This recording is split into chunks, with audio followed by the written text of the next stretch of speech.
আসসালামু আলাইকুম বন্ধুরা। আগের ভিডিও থেকে আমি কয়েকটা কল পেয়েছিলাম, তাই ভাবলাম আরেকটু ডিটেলস আপনাদের সাথে শেয়ার করি।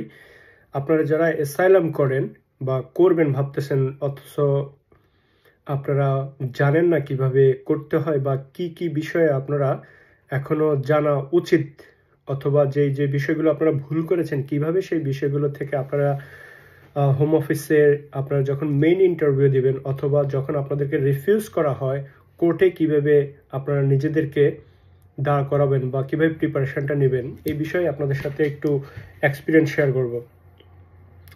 আপনারা যারা অ্যাসাইলাম ক্লেম করে ফেলছেন অলরেডি, যাদের সলিসিটর বা লয়ার আছে, তারা হয়তো অনেকভাবে 80% ফ্রি থাকেন, চিন্তা করেন না। আসলে এটা ভুল।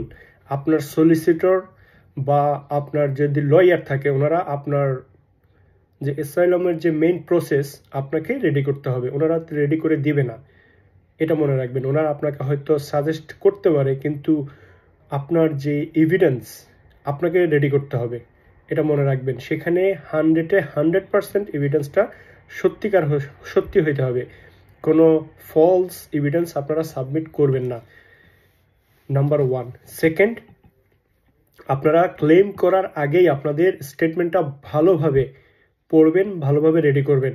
স্টেটমেন্ট রেডি না করে আপনারা ক্লেম করবেন না, কারণ আপনারা যখনই ক্লেম করেন, আপনাদের প্রথম যে ইন্টারভিউটা হয় বা আপনাদের সাথে ইন্ট্রোডাকশনের জন্য যখন ডাকা হয়, তখন আপনাদেরকে সাময়িক আপনার অ্যাসাইলাম ক্লেম করার কারণ সম্পর্কে আপনাদেরকে জিজ্ঞেস করা হয়। সেখানে বেসিক কিছু কোশ্চেন করা হয়। আপনারা যদি স্টেটমেন্ট লিখে রেডি করে রাখেন, তখন যতবারই আপনার ইন্টারভিউ হোক, যতবারই আপনাকে হোম অফিস থেকে ডাকা হোক, ঠিক আছে, এখানে কয়েকটা প্রসেস আছে। এখন এই প্রসেসগুলো থেকে তারা হোম অফিস আপনাকে বিভিন্নভাবে বিভিন্ন কোশ্চেনের মাধ্যমে একই কোশ্চেন করা হয় এবং আপনার মেইন যে প্রবলেমগুলো তারা সেগুলো জানার চেষ্টা করে। আর আপনার যদি প্রবলেমটা লিখিত না থাকে, দেখা গেছে আপনি একবার এক এক সময় এক এক ধরনের কথা বলবেন, যেটা আপনার ক্রেডিবিলিটি নষ্ট করে বা আপনার উপর বিশ্বাসযোগ্যতা নষ্ট করে। এখন বিভিন্ন সময় যখন আপনি বিভিন্ন কথা বলবেন, তখন হোম অফিস আপনাকে আর বিশ্বাস করবে না, আপনাকে একটা মিথ্যাবাদী হিসেবে ধরে নেবে। আবার আপনি যখন ডকুমেন্ট সাবমিট করবেন, তখন একবার এক কথা বলবেন, আরেকবার আরেক কথা বলবেন, তখন তারা ওই ডকুমেন্টগুলো থেকে ম্যাচ করে যে আসলে সেটা কতটুকু সত্যিকার। এই বিষয়গুলোর জন্য আমি সবসময় যেটা বলি যে আপনি ইন্টারভিউর আগেই বা ক্লেম করার আগেই আপনি আপনার ডকুমেন্টগুলো আগে রেডি করেন।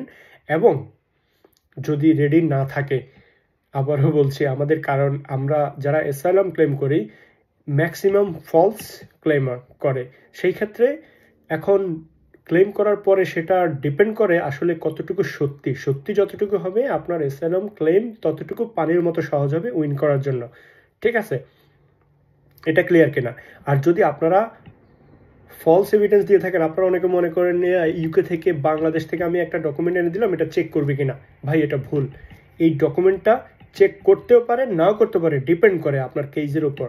অনেক সময় তারা সময় নিয়ে প্রত্যেকটা ওয়ার্ড বাই ওয়ার্ড তারা পড়বে, প্রত্যেকটা ওয়ার্ড বাই ওয়ার্ড ডকুমেন্টগুলো চেক করবে। এটা 100% আপনার মাথায় রেখে প্রত্যেকটা ওয়ার্ড লিখবেন, প্রত্যেকটা ওয়ার্ড চেক করবেন, প্রত্যেকটা ডকুমেন্ট চেক করবেন, তারপর হোম অফিসে দেবেন।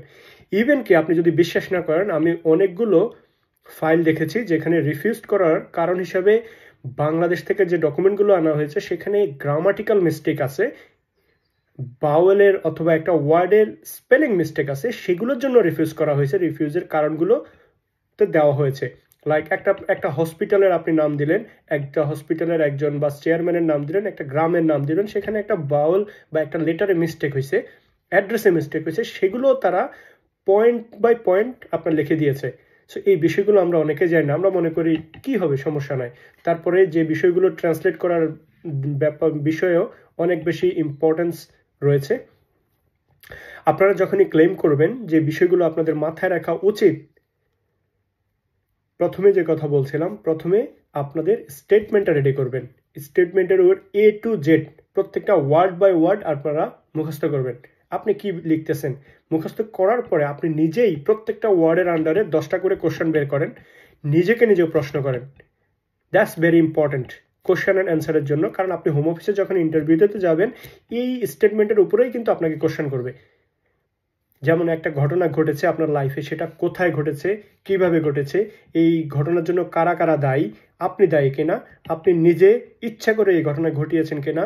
আপনাকে অবশ্যই মনে রাখতে হবে আপনি কখনোই এই ঘটনা ঘটান নাই, আপনি ভিকটিম হয়েছেন। একটা ঘটনা ঘটছে, সেখানে আপনি সম্পূর্ণ নির্দোষ কিন্তু আপনি ভিকটিম হয়েছেন, এটা হচ্ছে নাম্বার 1। এই ধরনের কেসগুলো খুব সহজেই পারমিশন পেয়ে যায় এবং গ্রান্টেড হয়, এটা মনে রাখবেন। পলিটিক্যাল হলেও সেখানে অনেক ধরনের কজ থাকে, প্রত্যেকের পলিটিক্যাল কজগুলো কিন্তু একরকম নয়। আপনি রাজনীতি করতে পারেন, কিন্তু রাজনীতি করলেই আপনাকে মেরে ফেলবে না, কিন্তু আপনাকে মেরে ফেলার কিছু কারণ থাকতে হবে।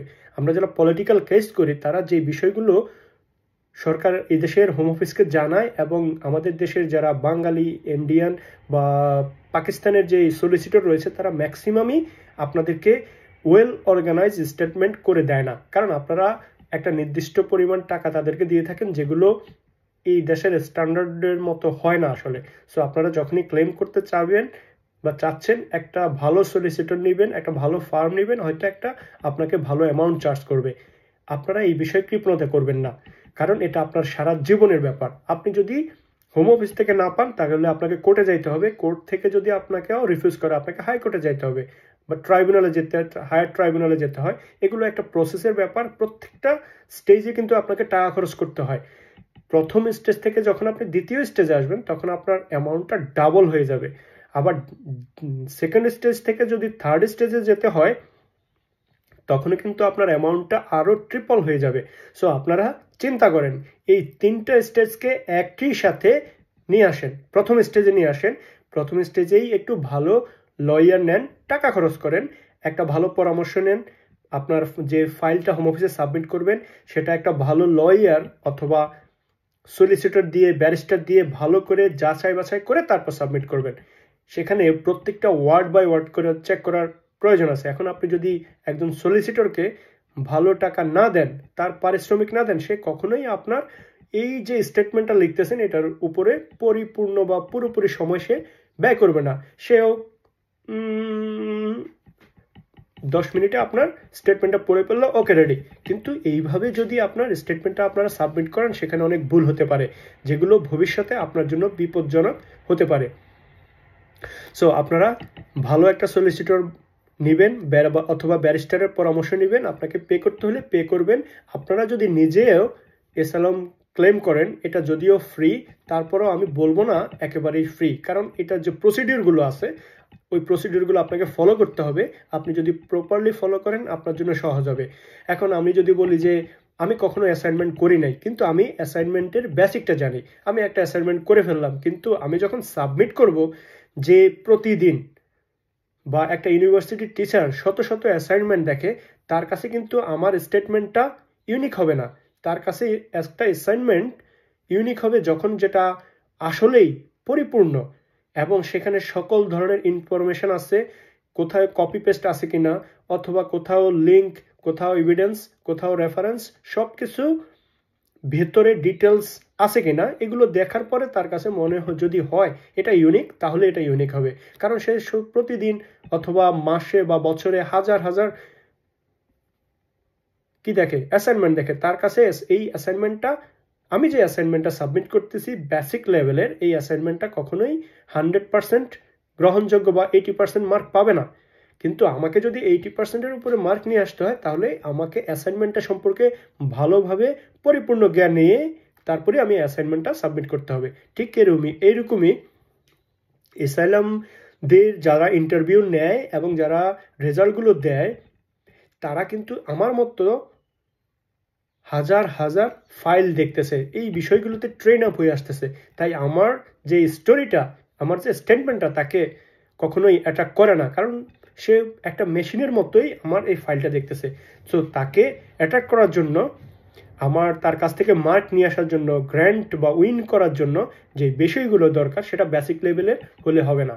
এটার জন্য আপনাকে আপনার যে ফুল প্রসেসটা, এই প্রসেসটা ভালোভাবে পড়াশোনা করে পয়েন্টগুলো নোট করে কি কি থাকতে হবে এই অ্যাসাইনমেন্টের ভিতরে, বা আপনার যে স্টেটমেন্টের ভিতরে কি কি থাকতে হবে, প্রত্যেকটা বিষয় আছে কিনা, এগুলো আগে দেখবেন।